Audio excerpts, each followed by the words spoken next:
Se você sente que está se sabotando, procrastinando, adiando decisões importantes, repetindo os mesmos erros, existe algo que você precisa entender agora.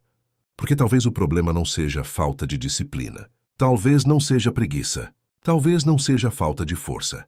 E se eu te dissesse que existe uma parte dentro de você que está fazendo isso de propósito, não por mal, mas por um motivo que você ainda não enxergou. A maioria das pessoas passa a vida inteira tentando corrigir o comportamento, sem nunca questionar a origem.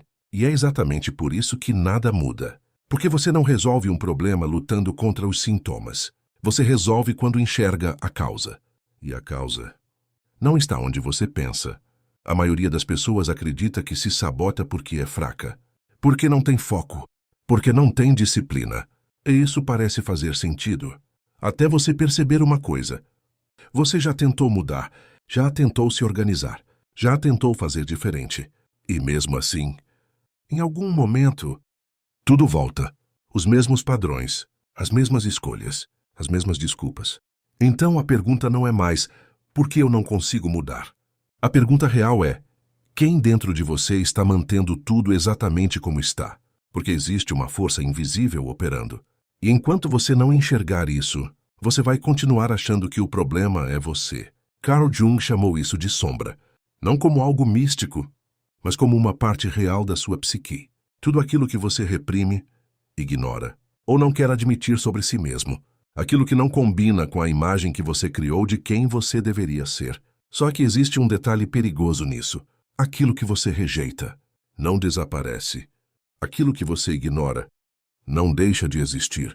Na verdade, cresce e começa a agir nos bastidores, influenciando suas decisões, seus comportamentos, suas escolhas, sem que você perceba. E é exatamente aí que a autossabotagem começa a fazer sentido. A sombra não aparece de forma óbvia. Ela não diz, estou aqui te sabotando. Ela age de forma sutil, quando você decide começar algo importante e de repente sente um cansaço estranho. Quando você sabe exatamente o que precisa fazer, mas encontra uma distração mais confortável. Quando você está perto de conseguir algo e simplesmente trava. E o mais estranho de tudo é que uma parte sua assiste isso acontecer, como se você estivesse consciente, mas sem controle. E talvez você já tenha sentido isso, aquela sensação de saber o que precisa ser feito e mesmo assim, não fazer. Mas existe algo ainda mais desconfortável de admitir. A autossabotagem não é só um erro. Ela tem uma função. Existe um motivo pelo qual você repete esses padrões. Existe um benefício oculto nisso. E enquanto você não enxergar esse benefício, você não consegue sair desse ciclo. Porque, no fundo, uma parte sua está protegendo você, mesmo que pareça o contrário. Mesmo que isso esteja destruindo seus resultados. Existe uma lógica interna por trás disso. E essa lógica não é racional. É emocional. É inconsciente. E é exatamente por isso que você não consegue simplesmente parar. Talvez você se sabote porque tem medo de ser visto. Porque sucesso traz exposição, julgamento, expectativa. Talvez uma parte sua prefira ficar no controle do fracasso do que arriscar lidar com o peso de dar certo. Ou talvez você tenha medo de não conseguir sustentar aquilo que conquista. Medo de chegar lá e não saber quem você é. Porque crescer muda tudo. Muda sua identidade, muda suas relações, muda a forma como o mundo te enxerga. Isso assusta, muito mais do que parece. E enquanto esse medo existir, sua mente vai encontrar formas de te manter exatamente onde você está. Porque mudar não é confortável. Revoluir exige abandonar versões antigas de você mesmo. E isso é uma forma simbólica de morte. E o seu cérebro foi feito para evitar isso a qualquer custo. Então ele cria resistência, cria distrações, cria justificativas. Tudo para manter você dentro do que é familiar, mesmo que o familiar seja ruim, mesmo que o familiar esteja te limitando. Porque o desconhecido sempre parece mais perigoso do que aquilo que você já conhece. E é aqui que a maioria das pessoas se perde, porque elas acham que precisam de mais força, quando na verdade estão lutando contra algo que não entendem. E quanto mais você tenta se forçar, mais essa resistência aumenta, porque você está tratando o sintoma, não a causa. Você tenta ser mais disciplinado, mas não resolve o conflito interno. Você tenta ser mais produtivo, mas ignora o medo por trás disso. E esse conflito continua ali, invisível, controlando tudo. Até que chega a um ponto em que você começa a duvidar de si mesmo. Começa a acreditar que talvez você realmente não seja capaz, que talvez esse seja o seu limite. E essa é a armadilha mais perigosa de todas. Porque quando você acredita nisso, você para de tentar de verdade. Carl Jung dizia que aquilo que você não enfrenta controla você. E isso não é uma metáfora, é literal. Tudo aquilo que você evita olhar ganha poder sobre você, porque permanece inconsciente. E o inconsciente dirige a maior parte das suas decisões, muito mais do que você imagina.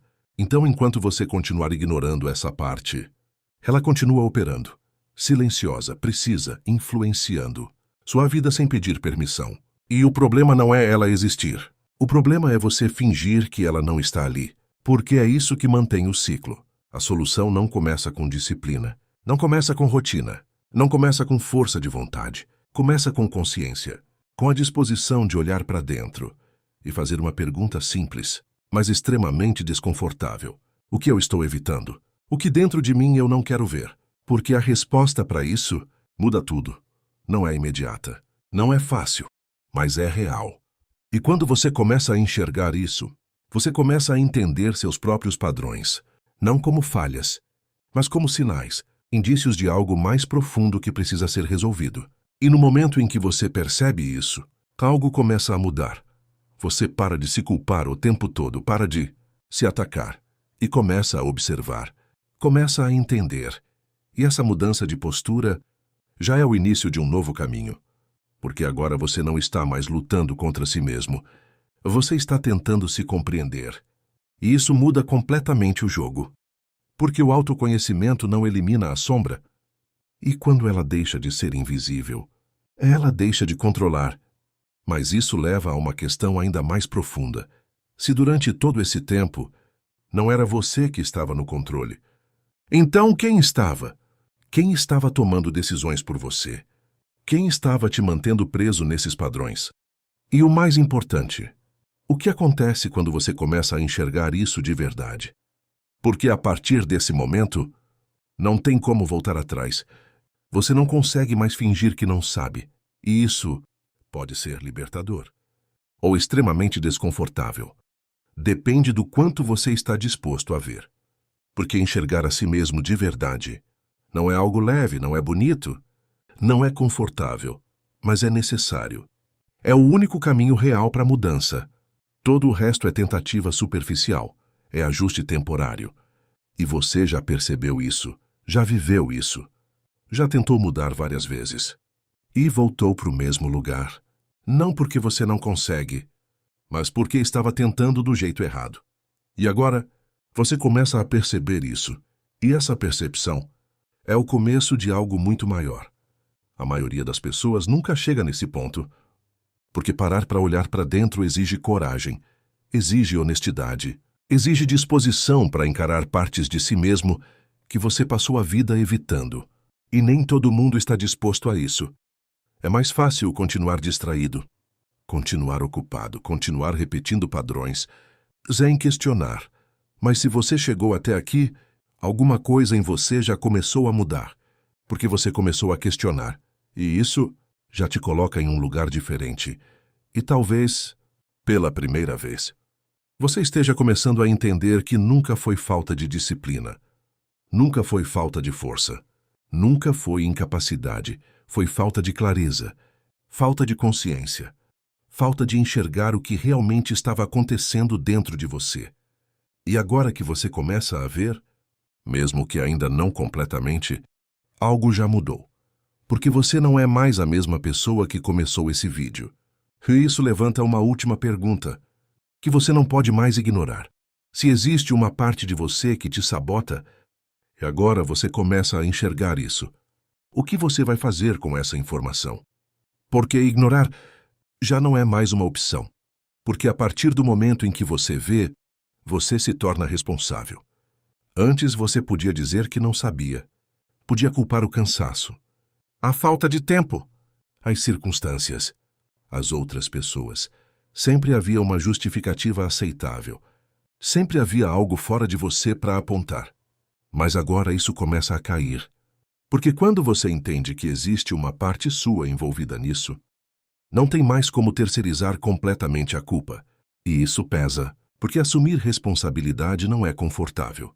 Mas, ao mesmo tempo, é a única coisa que te devolve controle. E é aqui que muita gente recua, porque enxergar é uma coisa.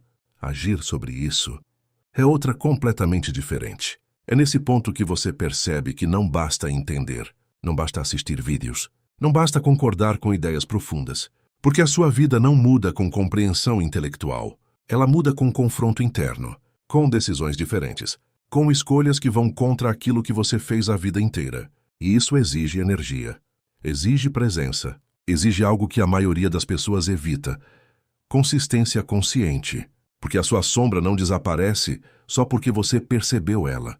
Na verdade, no começo ela pode até ficar mais forte, porque agora você está tentando mudar, e toda mudança ativa resistência. Aquela voz interna que diz: depois você faz. Não precisa agora. Só hoje não tem problema. Ela não some. Ela se adapta. Ela encontra novas formas de te manter no mesmo lugar.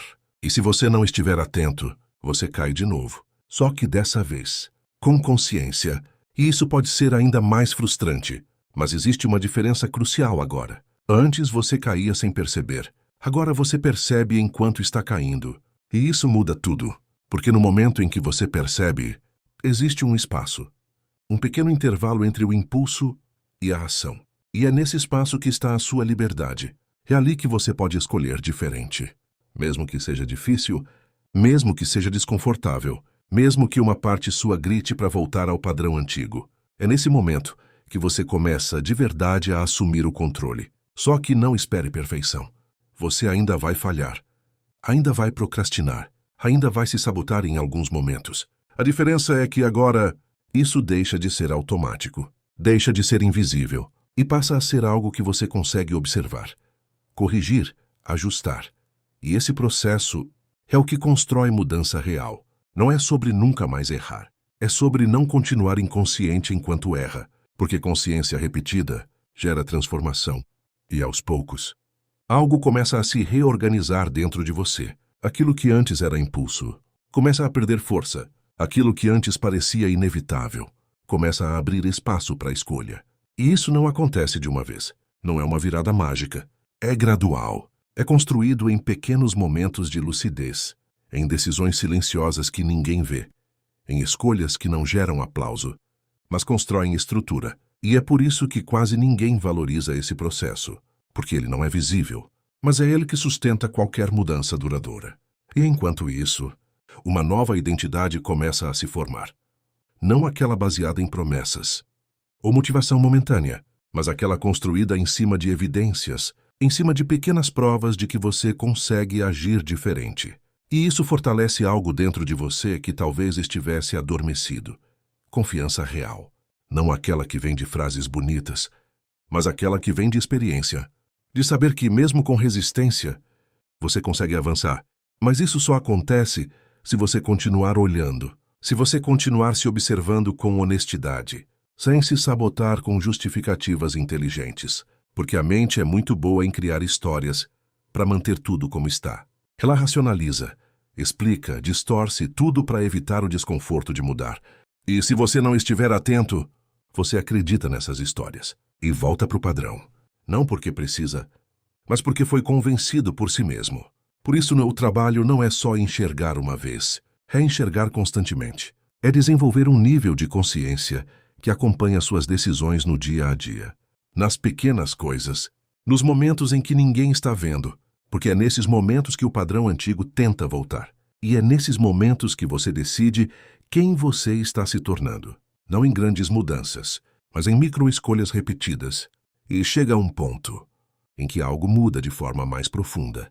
Você começa a perceber seus próprios pensamentos antes deles virarem ação. Começa a identificar padrões no início, e não só depois do erro. E isso te dá uma vantagem enorme, porque agora você não está mais reagindo, você está antecipando. E isso é poder. Um tipo de poder silencioso, mas extremamente eficaz. Só que junto com isso, vem um novo desconforto.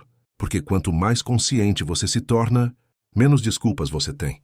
Menos espaço existe para auto-engano. E isso pode ser incômodo, porque te coloca frente a frente com suas escolhas, com sua responsabilidade, com aquilo que você está fazendo ou deixando de fazer. Mas, ao mesmo tempo, é isso que te diferencia, porque a maioria prefere não ver, prefere continuar inconsciente, prefere manter a ilusão de que não tem controle. Mas você já passou desse ponto. E agora a pergunta muda. Não é mais por que eu me saboto. Agora é: o que eu vou fazer quando perceber que estou prestes a me sabotar? Porque esse é o momento decisivo. Não é quando você está motivado. Não é quando tudo está fácil. É naquele segundo específico em que você sabe o que deveria fazer e sente vontade de não fazer. É ali que tudo se decide. E é ali que você constrói ou destrói o seu próprio progresso. E talvez isso seja mais simples e mais difícil do que parece. Simples porque a resposta está clara. Difícil porque exige ação. Mas é exatamente isso que separa quem entende de quem muda. E agora que você entende, você já sabe o que precisa ser feito.